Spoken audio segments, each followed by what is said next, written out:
Look out, Avatar fans. The Pandora man, James Cameron, the king of Terminators, just might be terminating his career sooner rather than later. Cameron is now talking about his retirement. And the problem is, for Disney, they've invested a ton at their theme parks for Avatar. So is Avatar done? Is it over? And should it be? Roll on over, ladies and gentlemen, and prepare for a video of excellence. We've got a panel you gotta hear. Christian Toto is near. Let's see what he has to say about James Cameron and his potential exit from Hollywood.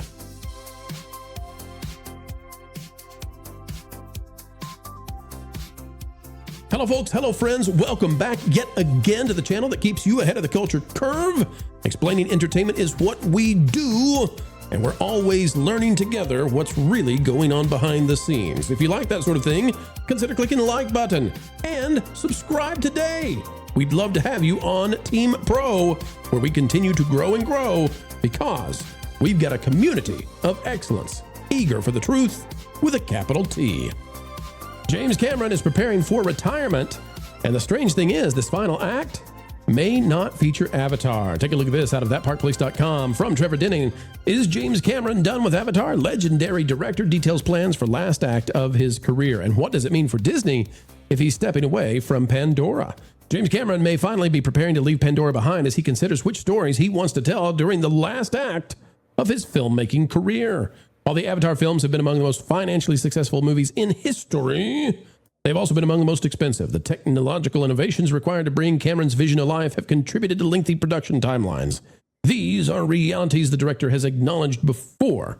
What makes Cameron's latest comments remarkable is that they offer his strongest indication yet that he may be ready to move on. The legendary director discussed his future after receiving Canada's Governors General's Performing Arts Award for Lifetime Artistic Achievement, which, by the way, is an achievement just to say the darn thing. Cameron acknowledged that the Avatar franchise has dominated his professional life for more than 2 decades. Quote, "Here we are. This is what we need. That's the question of the hour for me," he says. There's been momentum in the Avatar universe for 21 years at this point because we started in 2005. I took a little time off to build a submersible, which is normal for all people. We can all relate with the need to take off time to build a submersible and dive to the deepest spot on the planet, as you do. Well, of course, as you do. I mean, what else would you use your own personal submersible for? Of course. But I came back to Avatar after that, and it's been kind of an unbroken continuum. Cameron is now evaluating other projects and deciding which ones require him in the director's chair. Others could instead see him collaborate with different filmmakers as a writer or producer. Quote, "So this is the point where I'm looking at the landscape and asking, what are the other stories I want to tell? How many of them do I need to direct myself versus writing and or producing with other filmmakers?" Cameron revealed to THR last December that he's interested in going back to Terminator and finishing where his roots begin. He's 71 years old. And Vash, if I could be so bold to go to you, I want to ask, what's the effect on Disneyland and Disney World? Because they've invested in this franchise big time. I wonder if Disneyland goes forward with Avatar, if it's a hibernating franchise, if Cameron's done with it. Well, it was really interesting that you bring this up because for a while there, it sounded like as if maybe, Disney was thinking Zootopia, especially given that, the sequel that just recently came out crested over $1 billion, whereas Avatar, a most recent entry, Fire and Ash, underperformed relative to its previous box office successes. So it was kind of like, are we necessarily going to see a switch out for Disney California Adventure in the future? Now, the company has reiterated actually yesterday on the Q3 fiscal year 2026 earnings call via a slide that they are going forward with Avatar for Disney California Adventure, which I suppose is fine. But now that James Cameron, he's maybe saying goodbye to Hollywood, I do think it is a good question to go into. Maybe what is the future for this franchise? Do we dedicate big amounts like $1 billion? I do believe the Avatar version that we actually received at Disney's Animal Kingdom was, I think, 1.2 the last time I checked out that specific figure. If we're going to invest in terms of billions of dollars to continue this franchise both on screen and in the parks, how sustainable is that without its lead creator actually being a contributing factor to these investments? I do think that kind of shakes up the paradigm. And you'll remember it was Bob Iger's plan to bring Avatar to Disney California Adventure, not necessarily Josh D'Amaro. So new leadership also brings in maybe a new examination of this. Yeah, Christian, when we look at Avatar, you know, Cameron's he's been all over the entire thing, all three of these. It's his baby. Everything he wants happens. If he doesn't like it, it's cut. It's kind of a George Lucas style approach to this after George had the prequels, right? So once the prequels happen, everything George wants, George gets. And so James Cameron has that unusual position with these films. Do you think that he can hand this off to somebody? Do you think there's any interest in handing this off? The last film, I think, underperformed significantly what they were hoping for. And I just don't know that there's a hunger for this franchise to continue, at least theatrically. I would pity the director who gets handed the assignment, because you know that Cameron, assuming he'd be a producer, maybe even a co-writer, would be kind of, pressing upon him or her to get it right, get it the way he wanted to tell it. That'd be a really arduous task. I think the bigger issue is, I mean, part of me feels like he's squandered 2 decades of his life, and he's a really talented artist, a genius in a way. I mean, these films made all the money and had no real cultural impact. That's a big deal. I wonder how he's been pushing the technology to extraordinary levels. Has that changed filmmaking? I mean, are there other films that are now being made that wouldn't be possible based on what Avatar did from a production point of view? I don't know the answer to that. I'm just kind of curious about it. But I watched the last film. I don't remember anything about the last 2 movies. And it did have a quasi ending. There was a sense of it wrapping up to a degree. So I think he'd be able to kind of step away with some grace. But for all his flaws as a storyteller, and his script writing is not his forte, he's still really talented. And I just want to see him do other stuff, almost anything. And when I say almost anything, I mean not Terminator stuff, because he's done that. He's done it very well. The franchise is dead as a doornail. There's literally no reason to revive it. And that just seems like a really terrible way to kind of say, hey, I stopped doing Avatar, but I'm going back to Terminator. I don't know. If you go back to Terminator, you have to have Schwarzenegger. And I don't know. I mean, Lord have mercy, man. We're at an age now where surely you just, unless you're going to AI, maybe you're going to AI a young Arnold. For what end? I mean, he's already done it so well. What stories are so fresh and exciting? Right. What can you gain out of it? I have to tell. I mean, I don't get it. You know, he's such a smart guy. He's such an innovator. I don't want to take away his skills, but wouldn't you want to tell fresh stories at this point? The Terminator series has limped along. The last 2 or 3 have just been duds. Yes. And there's no one. Why would Skynet's here anyway, right? So what do we? Wait. Like 5 different Skynets, maybe. Who knows? There is a real thing though, but as you get older, like your creative prowess does kind of. Are you speaking from slow down? Are you speaking from experience there, Steve? Are you? Oh, probably. No, okay. But Wait it's a true. Like dealing with like so many seniors over the years, because of my job. Folks, he doesn't work in a nursing home. He's a pastor. Okay, we just want to don't want to leave that hanging. I mean, depending on the day. He's been in a lot of nursing homes as part of his job, but it's not his job still. but it's true though. Like you lose that capacity. So like you have wisdom and you have insight, but you don't have that vigor and zeal that you once had. And so what I wish Cameron would have done was come along someone that could have accomplished something amazing. Because what if like 2005 James Cameron actually was the one who took J.J. Abrams under his wing, right, and guided him, and we would have more lens flares. You would have, but like I wonder what could have happened, right? Like, or maybe just someone else, right? But like actually like started empowering, and part of the issue that we're seeing with Hollywood is nothing new in that everything that you're seeing is just old and recycled. You're not seeing that old actually empowering the young. So Disney, when they brought out The Force Awakens, they had a good idea. It's just that instead of using the old to empower the young, they undercut the old to prop up the young, and that is a cultural problem that we have overall. We don't value that which is wise and older, and we try to elevate the new and the fresh. And so instead of building upon legacy, we undercut it in order to try to create a new one. They indoctrinated the young. I'm sorry. I mean, that's why we ended up with J.J. Abrams becoming, what he became. He came out of the Spielberg 60s ideology, which is why we ended up with all the woke, controversial crap. Wait a minute. I like Jaws. You don't like Jaws? No, but I'm talking about as Spielberg aged. He wanted to take guns out of E.T. and actually made that happen, amongst many other things that he did along the way. These people all evolved out of the 60s. Again, we're supposed to get a reinvention of Hollywood every 20 years, and it stopped. Once we got through Lucas and Spielberg in that era, nobody evolved after that. And in a lot of ways, Steve's right. We didn't end up with any new people with any new ideas. They were suppressed in favor of these old, aging dinosaurs that couldn't think beyond what, they really wished had happened, along with Jane Fonda, after the Vietnam War. You have a completely, for lack of a better way to use the word, a retarded, using it properly, way of looking at things. You love to make sure you use the.